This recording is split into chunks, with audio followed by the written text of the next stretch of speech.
Hello, friends, family, and America. This is Afro Prepper and She Chef Productions once again. We're going to can some beef and some pork. So, like I said, folks, it's fun. So, grab your spouse or just grab yourself and get to it, because it ain't nothing to it but to do it. What a tie. Alright, so here we go. Let's jam through it. You ready? Because I am. Just remember, follow the directions. This is the Blue Book, Blue Book, a guide to preserves. We decided to do beef and pork, and the reason why is because they're the same timing. So we just did this to prove that you can do the same, as long as it's the same timing, you can do cooked and raw meats. So we starting off, you get your little rack prepared here. This is where you're going to place your jars. Okay? Get your little towel set up, and everything is good that way. Excellent. Next, you need your utensils. On the left, you have your jar lifter, your slotted spoon, your ladle, your spatula, and your large serving spoon. Got it? Good. And we're going to keep it rolling, folks. We did, if I'm not mistaken, it was 6 pounds of 93% lean ground beef. Okay? Start it off in your pot. You do all of this together, folks. So since you're dealing with hot jars, the timing has to be there. So you start your meat off. While your meat's starting to cook, you scrub out your canner. Again, you have to make sure it's clean, folks. So soap it up, smack it up, flip it, rub it down. Okay? But make sure it's clean, whatever you do. All right? And we're going to keep it moving. Next, you got to clean your jars. You also got to clean your lids and your caps. So, get in there and clean it. Obviously, we were dealing with glass. That's why we put the towel underneath, so we won't have to worry about any breakage or chipping or anything like that. Here's the beef. Keep it moving, folks. Turn it, flip it, and make sure it cooks evenly. If you want to do some seasoning of it, feel free. We don't do too much seasoning while it's cooking, but we do add, some salt in there, which you'll probably see, if I'm not mistaken, in the next slide, that is. So we have Morton's iodized salt. Why? Because Fukushima is still spewing radiation, unless you believe mainstream, lamestream media. So use some iodized salt, protect your thyroid, folks. Okay? If you saw the pot in the background, we use beef bouillon for the beef as well as in the pork. Gives it a little bit more flavor, okay? So that's 2 cubes of some of that bouillon. Sarate. Keep it moving. Oh, that beef looks good, and that was me on the burner doing the beef. Look on your left, you see the 2 cubes of the bouillon boiling back there? That's going to be your liquid there that you're going to put in your jars, okay? Let's keep it moving. Alright, now we're starting to get our jars together. You put your water in your jars when they're clean. Next step after that is you put those in the canner. And make sure that canner keeps going so your timing is all good and everything is working out in order. But again, dealing with hot jars, so keep the timing good. Next, here's your raw portion. We did this, the boneless pork loin here. Make sure you have multiple cutting boards that last you a long time. The one on the far left with the divot around the edge, we use that for, if I'm not mistaken, meats, because it catches the juices. Okay? And so on. I'll put it on a listing. But trim all of that fat off of it, okay? Because that's pretty much where all the hormones rest. It's all up in the fat cells. Look it up. This is basic anatomy. Okay, but cut all of that stuff off and make sure you have lean cuts. All right. Next, what you're gonna do is you're gonna cut it in little cubes. You know, cut it once and then cut it maybe 2 or 3 times. You know, it doesn't have to be minced or all fine like that, because you're gonna recook this after when you crack one of them cans open. Okay. Planet Rob.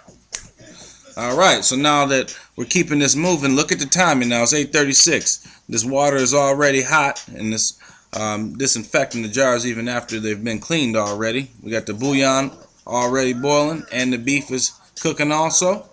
But you take that hot water out, and then you dump it over the lids and the caps there. Okay, it's hot water, so you know, be safe.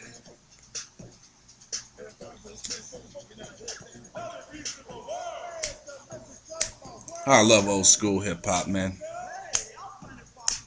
Boom, boom, boom, boom. All right, and obviously we're pouring it on top of the lids. Very simple, folks. This is not rocket science, so just follow the directions. And we hope this helps everyone.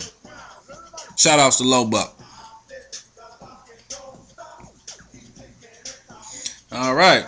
Now we're at about 8:43. Meat's done, bouillon's done, jars are hot, and we're gonna get into starting to put the meats in the jars. Gotta rock it, don't stop it, folks. All right, there we go. Actually, I need to rearrange this. But who cares? We'll just leave it there. I was actually putting the cans, or excuse me, the jars in the water there at about 8:14. Sorry for the misplacement, but you can get it. Now, jars are already done. We're starting to put them on the side. Beef's done. Remember, do your beef first, or your cooked meat first, and then do your raw meat last. And we'll get into that in just 1 second.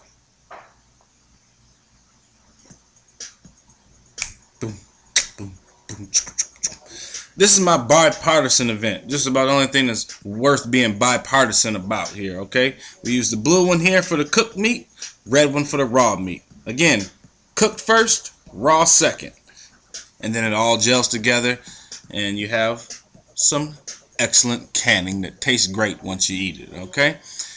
As far as seasoning, once the meats are in there, we use red chili flakes and a pinch of salt in the beef. Then we use red chili flakes, peppercorn, as well as a clove of garlic in the pork. Okay? As you see right here, just what I said. Red chili flakes, a little bit of salt in the beef, then some salt in the pork, a garlic clove, and the peppercorn. Now we also use, for the liquid inside, that beef bouillon that was on the boil toward the rear of the beef. Okay.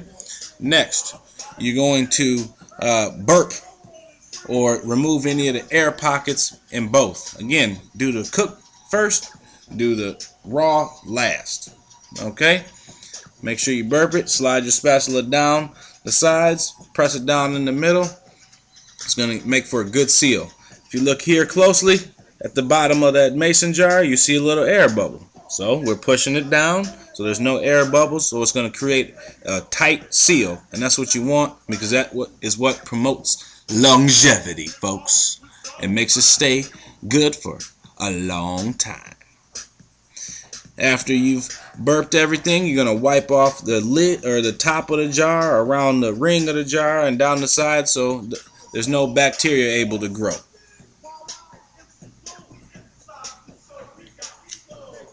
Got it? Good.